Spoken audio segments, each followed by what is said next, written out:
it seems like every year, for the last couple of years, I'll start in Super Bowl 49. There's an unsung hero. There's some nobody that becomes a household name. It would have been Chris Matthews, 4 catches, 107 yards in Super Bowl 49, had it not been for Malcolm Butler, who you could say was an absolute no-name before that play.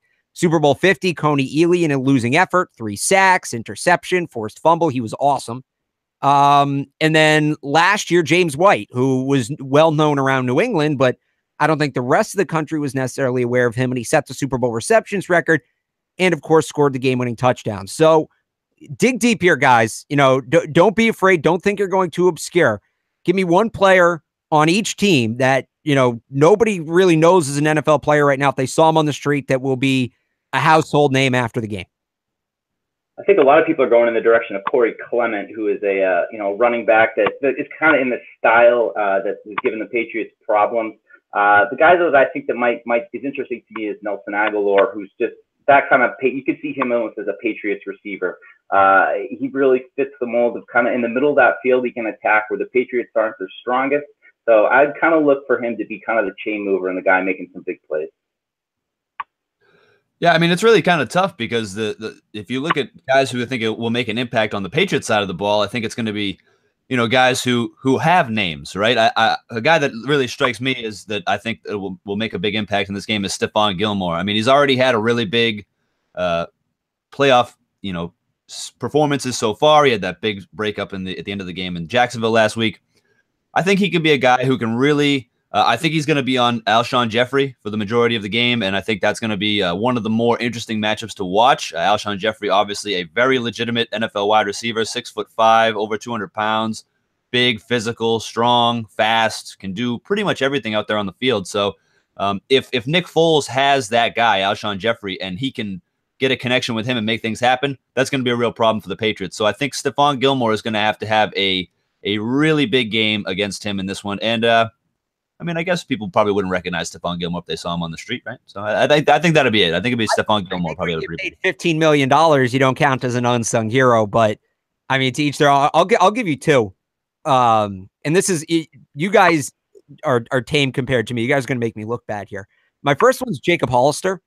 Because I'm going to stop you right there and say I actually contemplated saying that. I just think Rob Gronkowski is going to have such a big game that he's not going to be a factor. But I was very closely leaning to Jacob Hollister as well.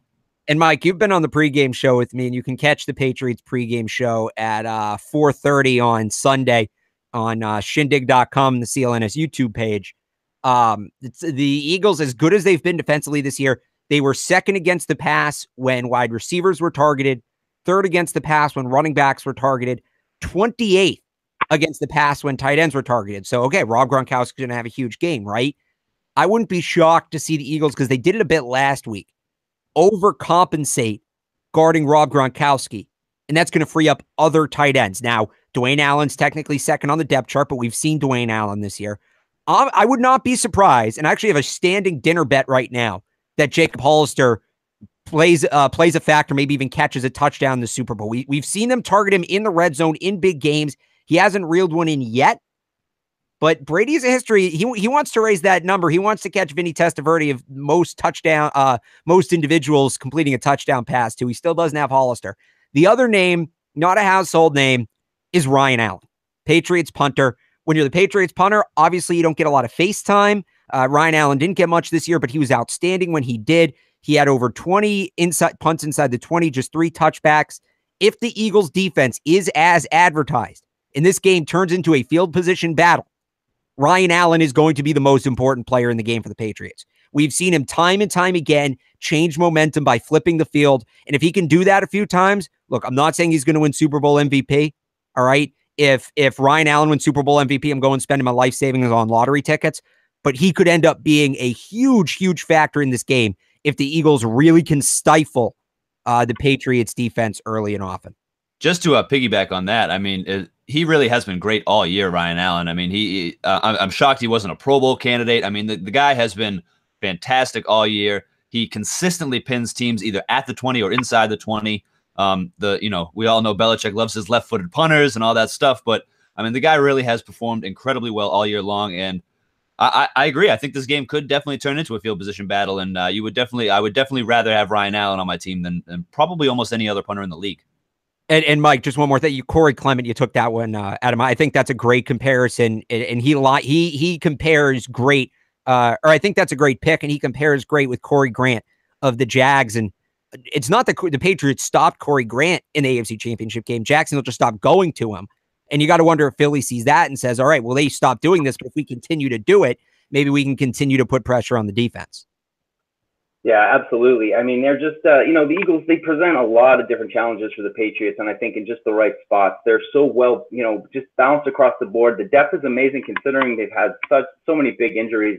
Another guy, I mean, since I threw 2 Eagles out, I feel like I got to throw a Patriot out there now. I would say maybe Marquise Flowers, guy who's kind of been coming on. I think, they're going to need that athleticism in the middle of the field. So he's one guy that I think to keep an eye on. Maybe he might play a significant role.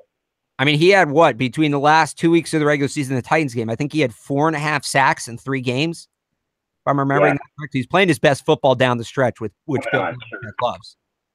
So I want to thank the sponsors of today's roundtable, DraftKings.com. Go to DraftKings.com and use the promo code CLNS for free match play. We're also brought to you by Simple Contacts, where you'll be blown away by the quality and ease of use. Go to simplecontacts.com/Trags. And use the promo code TRAGS, that's TRAGS, for 30% off your first order of contact lenses. This segment is also brought to you by RX Bar. RX Bar is a whole food protein bar. What does that mean? Well, their bars are made with 100% whole ingredients. You can help support our programming by going to rxbar.com/CLNS and use the promo code CLNS, where listeners will receive 25% off their first purchase.